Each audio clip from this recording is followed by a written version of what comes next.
Assalamualaikum warahmatullahi wabarakatuh.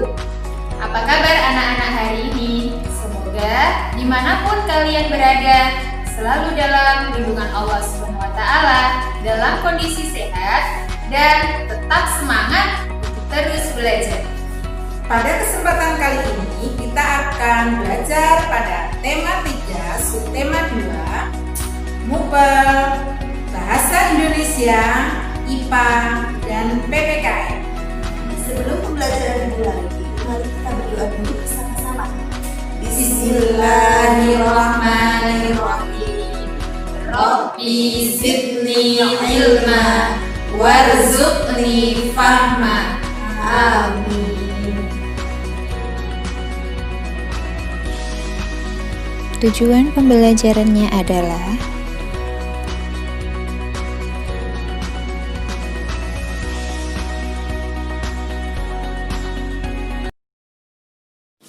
menyajikan informasi penting dalam teks eksplanasi. Seperti tema yang lalu, kita sudah pernah membahasnya. Untuk mengetahui informasi penting, kita dapat menggunakan kata tanya apa, di mana, kapan, siapa, bagaimana, dan mengapa. Mengidentifikasi kalimat efektif dalam teks eksplanasi. Kalimat efektif adalah kalimat yang disusun dengan memperhatikan pedoman umum ejaan bahasa Indonesia. Dalam menuliskan kalimat efektif, kita juga harus memperhatikan kata baku. Ciri-ciri kalimat efektif yaitu 1. Menggunakan kata-kata baku. Dan yang kedua, terdiri atas struktur kalimat yang berurutan dan bermakna logis. Berikut contoh kalimat efektif. Contoh yang pertama, radio menjadi salah satu penemuan yang berpengaruh. Yang kedua, radio merupakan salah satu media massa elektronik. Yang ketiga, radio dapat digunakan untuk mendengarkan lagu-lagu terbaru. Ketiga kalimat ini merupakan contoh kalimat efektif. Radio merupakan salah satu peralatan elektronik yang banyak terdapat di rumah-rumah. Peralatan elektronik di rumah biasanya disusun dengan cara menggunakan rangkaian listrik paralel. Nah, sekarang kita akan pelajari rangkaian listrik paralel. Rangkaian listrik paralel adalah rangkaian listrik yang alat-alat listriknya disusun dengan cara bercabang. Pada rangkaian ini, arus listrik yang mengalir ke alat listrik, jika itu padam, maka tidak berpengaruh terhadap alat listrik yang lain. Jadi, jika satu lampu itu mati, maka lampu yang lainnya belum tentu ikut padam. Untuk lebih jelasnya, mari kita perhatikan gambar berikut. Ini adalah gambar rangkaian listrik secara paralel. Lampu L1 dan L2 disusun dengan cara membentuk cabang. Nah, jika L1 itu padam, maka lampu L2 tetap menyala karena aliran listriknya itu berbeda dengan aliran listrik L1. Rangkaian listrik paralel dimanfaatkan pada lampu lalu lintas. Pada lampu lalu lintas terdapat 3 warna lampu yang berbeda, yaitu merah, kuning, dan hijau. Perhatikan bagian rangkaian paralel sederhana pada gambar di samping.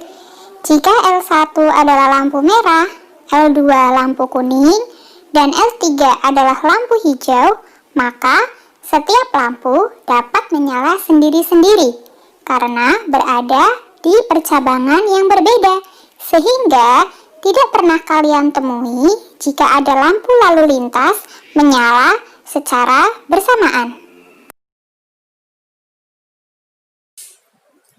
Pada pertemuan sebelumnya, kalian sudah belajar mengenai rangkaian listrik seri. Nah, berikut adalah perbedaan rangkaian listrik seri dan rangkaian listrik paralel.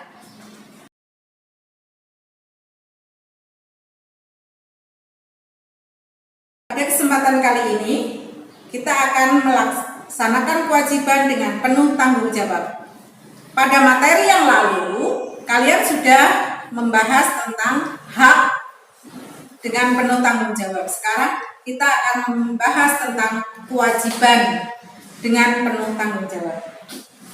Penggunaan hak harus diseimbangkan dengan pelaksanaan kewajiban. Seperti halnya pada penggunaan listrik yang harus menggunakan haknya dengan baik. Nah, setelah kita gunakan haknya, tentunya kita harus melaksanakan kewajibannya dengan menghemat energi listrik tersebut dengan penuh rasa tanggung jawab. Nah, sekarang apa sih kewajiban tersebut? Kewajiban adalah sesuatu yang harus kita lakukan. Setiap manusia wajib melakukan supaya antara hak dan kewajiban seimbang. Jadi tidak kewajiban dulu atau hak yang tinggi. Semuanya harus seimbang. Dan pelaksanaannya harus dengan penuh rasa tanggung jawab. Kewajiban dapat dilaksanakan baik di rumah, di sekolah, maupun di lingkungan masyarakat. Contoh, kalau di sekolah, kita wajib membaca buku, melaksanakan piket harian, kemudian datang tidak terlambat. Itu salah satu contoh kewajiban di sekolah. Kemudian kewajiban di rumah, salah satunya adalah menghormati orang tua, merapikan pekerjaan ataupun mainan yang sudah kita pakai, kemudian membantu orang tua. Nah, dalam membantu orang tua di rumah, salah satu kewajibannya adalah dengan belajar, karena kalian masih dalam taraf belajar. Kemudian di lingkungan masyarakat, apa sih kewajiban di lingkungan masyarakat? Kewajiban di lingkungan masyarakat contohnya menghormati pemakai jalan yang lain kalau kita di jalan, kemudian membersihkan lingkungan sekitar supaya selalu bersih, kemudian menaati rambu-rambu lalu lintas pada saat kita akan menyeberang jalan atau menggunakan jalan. Itu contoh kewajiban di lingkungan masyarakat. Nah, apa akibatnya jika kewajiban-kewajiban tersebut tidak kita laksanakan? Tentunya berakibat bisa mengurangi hak orang lain.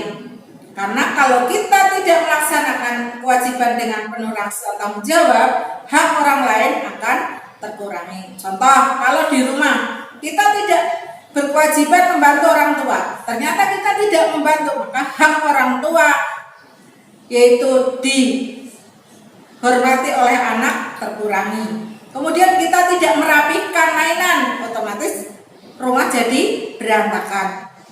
Kemudian di sekolah, apa akibat dari tidak melaksanakan kewajiban?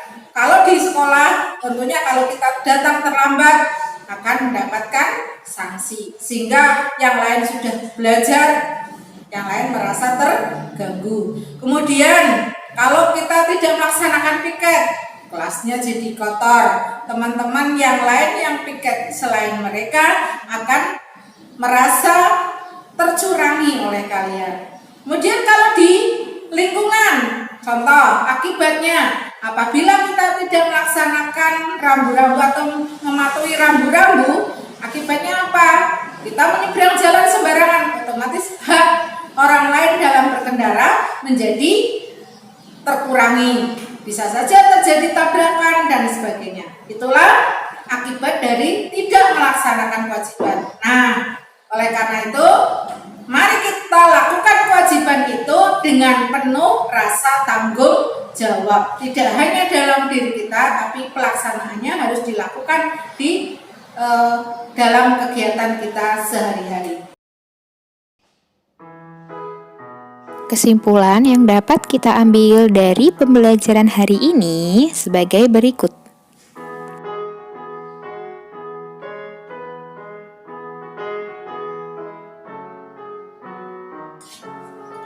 Demikianlah anak-anak materi yang dapat Bu Guru sampaikan pada pembelajaran hari ini. Semoga dapat bermanfaat ya. Jangan lupa pakai masker apabila keluar rumah, rajin-rajinlah cuci tangan dengan sabun, dan jaga jarak dengan orang lain. Semoga selalu sehat, semangat, dan terus belajar. Sekian pembelajaran dari kami. Terima kasih. Wassalamualaikum warahmatullahi wabarakatuh.